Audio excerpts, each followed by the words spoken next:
Hi Greedy 3Ds, welcome to today's episode. Today we're going to be making Wonder Woman from VXLabs Arts.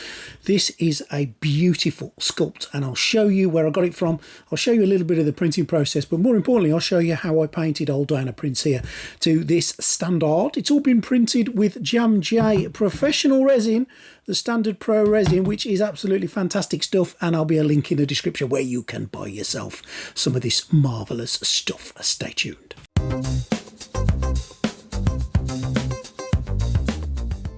Now strap yourselves in, ladies and gentlemen, it's going to be a long one. This is where you can get the Diana Prince Wonder Woman print from. I'll put a link in the description where you can get it from directly, and this is her printed on my Uniformation GK2 using some Jam J Pro resin. Marvellous printer, marvellous resin, and thank you to the guys of Jam J for the resin. Now using some Chaos Black to prime it. I've not tried this stuff before, seen it on a couple of videos, thought, you know what, I'm going to have a little crack at that. Usually I use some Omnipainter primer, but you know what, this stuff is great. Two reasons: one, it comes in a rattle can, so no messing with your airbrush, and two, it goes on nice and evenly, it goes on quickly, it dries really quickly. I highly recommend you get some of this. Now for the skin tones, pay attention. This is what we did. We used some basic skin tone from Vallejo, and I've used one of my precision bottles to mix up a little batch of this stuff, and I'm using about a ratio of 1/3 paint to 2/3 water, and I'm going to pop it into one of my wonderful little precision bottles. You remember I love these bottles so much. There will be a link in the description where you can get these little beauties from, but I did a whole video on them. So pop it into your precision bottle and give it a bit of a waggle, give it a shake to mix it up, and there you've got ready-made basic skin tone ready to go. And so here I've loaded it into my airbrush, and I'm just using that mixture you saw me create to paint a base layer of skin tone across Wonder Woman's face, and that's it. That's the only skin tone that's going on via the airbrush like this. So give it a good coat all over, make sure you get every nook and every cranny, and also go across the rest of the Wonder Woman bust, all the skin bits, and there are plenty of skin bits with this base skin tone. Get a nice even coat, make sure you don't get any horrible shadows or dark areas. If there's a couple underneath you might get away with it, but try to avoid them. Now, lava orange is what I'm going to use for the actual wall. I'm going to do a nice English brick wall, and I'm going to do a very light coat across. I don't want it to be orange, I want it to just lava, I want it to just impress upon the black wall there, so it looks like a brick effect, and that's the effect that I've gone for. A few light layers just to get some variation in brick colour. Now, how I've done these marks on Wonder Woman, I've just done some bright red paint across the marks themselves, and then I've covered them in skin tone, and that has toned them down lovely. And once I've done all that, I'm going to protect everything with some Rust-Oleum clear, because when I move on to the hand painting section of this, I don't want this paint to come off. I want to protect all that work that I've done so far, and I recommend you do the same. Now the next step is washes, and using a precision bottle and mixing some wash, as you saw there, I'm going to use this to give her a yellow coat right the way across her mush. Just get it all the way over there, work it into the skin, get it right away across the flesh, and make sure that you don't miss any of her facial flesh tones. Get it into her eyes and up her nose and everywhere else. And once you've done that, take a little bit of a kitchen towel or a little sponge, sometimes you can use, and dab 99.9% of it off. There's going to be areas where you're not going to get the kitchen roll in, so use an earbud or a Q-tip to get right into her eyes and under her nose to get all of that off. And it's just going to give a little bit of a yellowy tone, really. That's not the only thing we're going to do. We're going to do a bit more work to her, but all the areas of flesh that you will see, that's the arms, the hands, the legs, the chest, all of this will have exactly the same treatment of this yellow wash, and this will just add a little bit of colour to that basic skin flesh tone that you put on there. Remember, put it on, dab it off, and get it off before it dries too much. If you need to add a little bit more, then add a little bit more, but we don't want to make it look jaundiced. We don't want to make it look yellow. We just want to give it a little tone.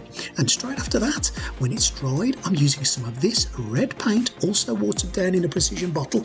You know how I love my precision bottles. And I'm going to use this to put a red wash all across Wonder Woman. Same process, exactly the same. Paint it on and dab it off. Q-tip it off in the bits you can't get to with the dabby bit and get it all off, and it will just leave, as you can see there, a little bit of tone to the flesh. It just gives it a little bit of life, a little bit of blood rushing beneath the surface of the skin. Exactly the same to the rest of Wonder Woman's flesh. Layer it on there, don't be afraid. As soon as it's on, take it off again, dab it, rub it, give it a little bit of a swirl and a twist and get it all off, especially in the nooks and the crannies. You don't want any pooling of it. There we go.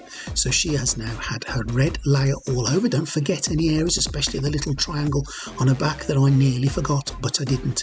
So get it all over, and there you go. She's got a little bit of a flesh tone. Now, what I'm going to use are these two different colours separately, and I'm just going to pop them onto a brush. I've watered them down quite a lot, and I'm going to flick and speckle them across her body. Now, you can do this with a really low pressure airbrush, but I like to do it with a brush, so I've got a little bit more control. Let's say I've done the lighter colour first, followed by the darker colour. Once I've done this, I've taken a little bit of this pink and I'm going to spray it on her face, around her legs and eyes, just to give her a little bit of tone. And I've put a bit of Incarmine red under her eyes to give her some eyeshadow, and there we go. It's moving along lovely.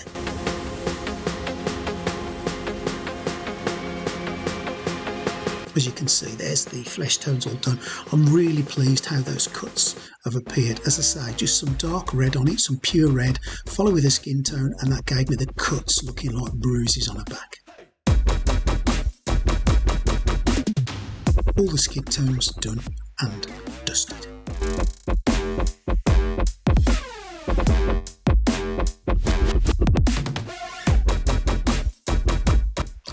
Okay, Desert Effects is the colour I'm going for next, and I'm going to use this for the whites of her eyes. Whites are not white, they are ivory, or they're a little bit off-white. If you haven't got a specific colour, just take white and mix it with a hint of grey or a hint of blue, just to take the stark whiteness away and get it right into those whites of her eyes. And when I've done that, I'm going to take a little bit of pink, which is just some red and some white mixed together, and I'm going to paint over her lips there. It's more of a red than a pink, so don't be afraid, because you really do want her lips to stand out, but it's more of a dark reddy pink colour that I'm giving her. Taking some matte black next, I'm going to paint her eyelashes. I'm going to paint around the top of her eyes, around the bottom of her eyes, just to frame them. And on this sculpt, which is Wonderful by VXLabs, you can actually get the eyelashes at the top, or the eyebrows I should say, really, really easily. And here I'm just going to take a little bit of white, a little bit of red, to mix some pink, and I'm just going to paint it into the corners of her eyes, a line underneath her eyes, and just a little bit of a layer line across her lips, just to lighten that up and add some shade and some flesh colours. And there we go. There's the face so far. I've put the eyebrows on as well, using a fine brush, just using single lines down, and popped in her pupils as well, so the darks of her eyes are in there, a little bit of a hint of brown in her eyes, and the pupils daubed in, and a drop of white in each eye as well, and that is the eyes done. Bit fiddly, same way I normally do eyes, so check my other videos if you want to see it in detail. Oh, that was an epic task getting that face done. Now to the hair. Fine brush first. I'm just using some jet black paint just to frame the face first of all, making sure that I keep any of that black off the skin tones. 2,000 years later. Oh yeah, 2,000 years later. Took a while, but there we go. That's what she looks like with her hair on. Her wig is now done and dusted. The little strands coming down her face as well are all part of the design, and I'm going to use a little bit of this bright gold colour to just paint the headband on as well.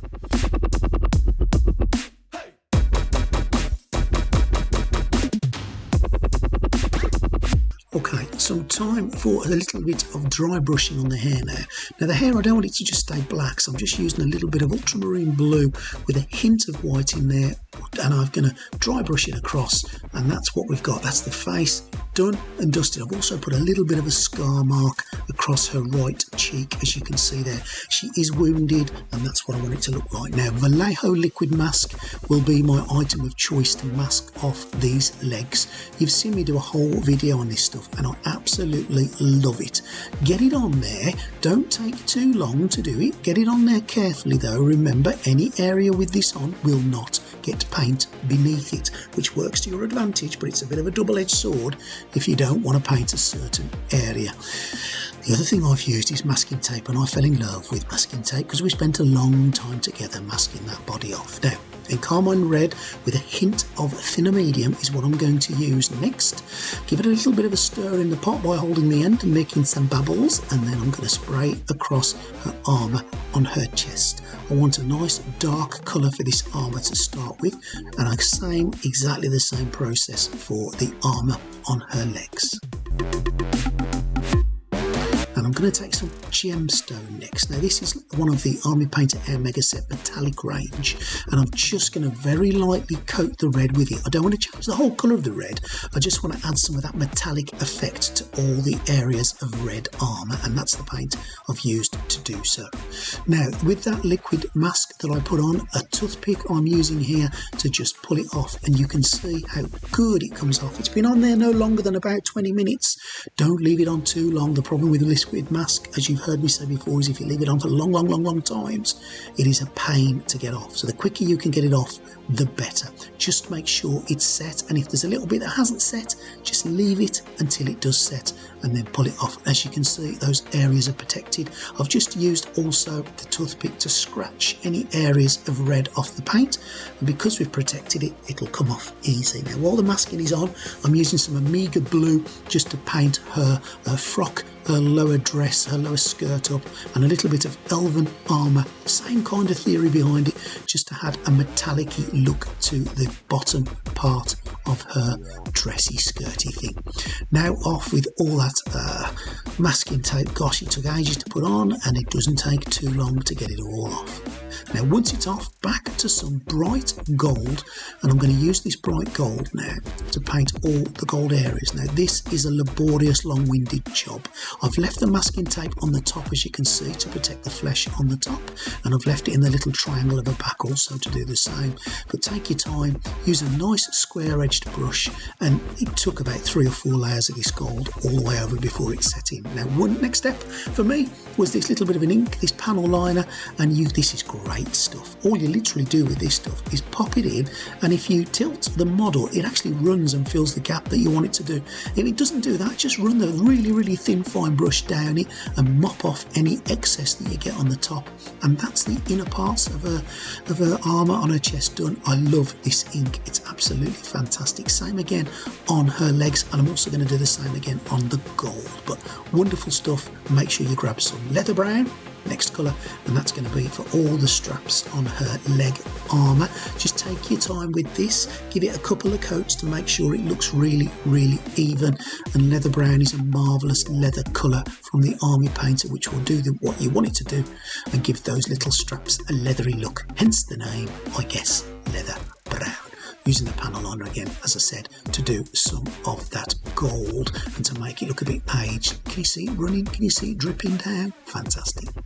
I'm going to use plate mail to do some dry brushing now across the armour areas, just to add that final look of metal to them. So across both of the legs, front and back, and also just a very light coat across the chest armour. You know I'm a fan of dry brushing, and in this instance it's done a grand job to the armour. I'm going to use some skeleton bone in the same kind of fashion, just dry brushing that across all the leather, just to make the edges of the leather look a little bit aged and worn. The only other thing I will do with this leather that I haven't caught on video is giving it a light coat of a light wash, a light brown wash, which again will make it look really authentic. Using a toothpick with a little bit of red blood colour, blood from the blood god by Citadel it was actually, just to scrape some of that red on there, and I've also just done the wound marks on the back with the same thing. Dry brushing some skeleton bone across the skirt just to add a little bit of texture to the skirt, and that really is the body done and dusted, and I think you'll agree, looks really nice. masking tape off, cuts in situ, job done.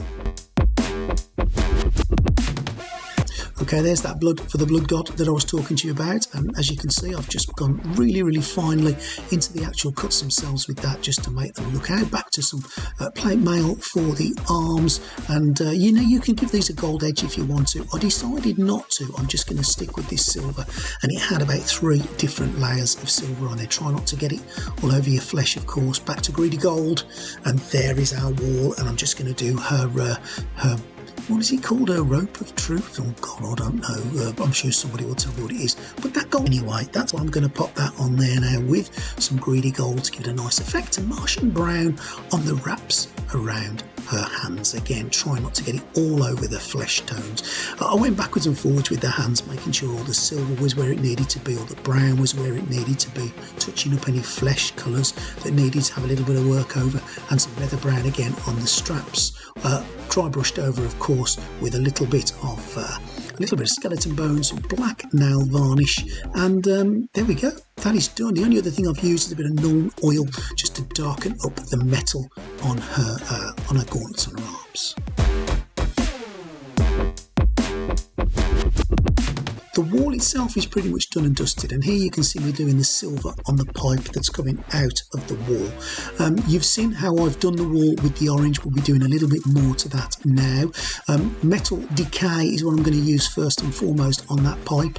I'm just going to put it on there quite lightly in certain areas, water it down and let it sort of run and trickle down the rest of the pipe to give it a watery effect. And I'll put also a little bit of this decay on the back wall as well, with some streaking grime from AK as well. I'm going to use this quite thick. This is how I do it with a thin brush. I'll pop it on thick. Don't worry, we're going to be doing a bit more to it than that, but get it on nice and evenly, nice and thick, and follow the way that it would run down a wall, randomly but following gravity, obviously. Get it down there, run it down. It's like a greeny brown colour. It's lovely stuff. And once you've got it all on there, just to even it out a little bit, what you do next is take a bit of a thicker brush that's dry, got no paint on it, and just use that to even it out and spread it down and just make it look like it's their runs, and just even them into the wall. And that is how you do the grime. Back to some skeleton bone, and I'm just going to dry brush this wall with skeleton bone just to make the edge of those bricks look a little bit worn and battered. So give it a good old coating right the way across, and that's pretty much the wall. Nearly done, but not quite, because what I'm going to do next is take a wash, one of the Army Painter brown washes, and I'm just going to go down all of the mortar marks with it just to make each one of those bricks stick out. And if there's any damage to the bricks, they're going to get a little coat as well. Some primer grey just to dry brush across the top here, and I also gave it, once I've done that, a coating over of that brown light army wash too, and that's the wall done. Now for the base itself, I've just used some primer mixed with a little bit of yellow on a great big brush, and I'm brushing it right the way across the base till it's evenly covered all the way over. You don't have to do too much to this base because I'm going to put some mud on it, but I want a base colour down there. Plate mail again, I'm going to do the shield with, and I'm just going to dry brush the whole of this shield with the plate mail. I did think about using some granite powder on it, but I decided to use some silver instead to let some of the black come through. So a really light dry brush, but right the way across, and then take some greedy gold on the same brush and use that to just extenuate and dry brush the outer part of the shield and the inner part of the shield. And that is the shield virtually done and dusted. The only other thing I did to this shield was gave it a little bit of Nuln oil that you'll see in a bit to darken it up, but you don't have to work too hard to get a wonderful effect using dry brush on metal. And there it is in its final, well, almost final state. I think you'd agree, it looks really good. And there's the Nuln oil that I was talking about earlier. Great stuff. This is really good at aging things, and you literally just take it on a brush and splodge it and plop it on right the way across the model. You don't want it to dry on there, but you just want it to touch and stick into some of those recesses on the model. And once you've got it where you want it and on there, just take a little cloth and dab it off, and there's that real aged look for the shield that you're after. Now that shield looks amazing, but did not take long to do, so I'm really pleased how that's turned out.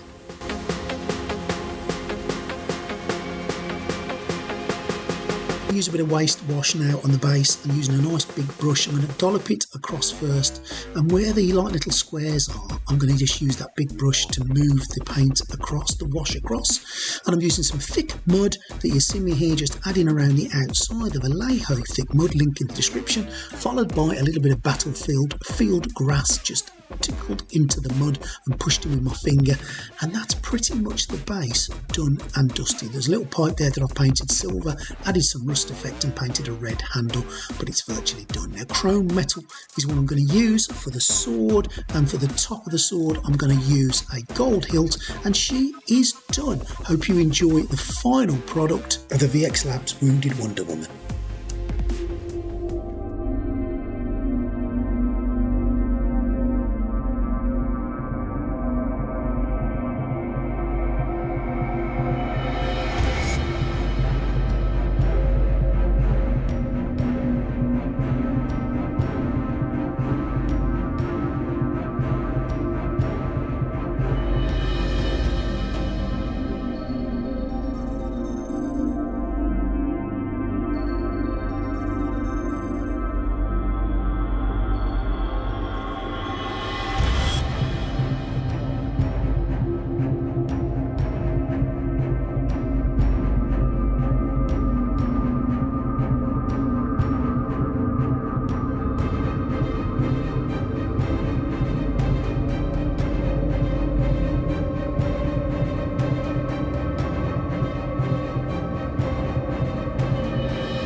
Well, that wasn't a 5-minute job, was it? She's took me ages to print and paint, but you know what? So pleased with the end result.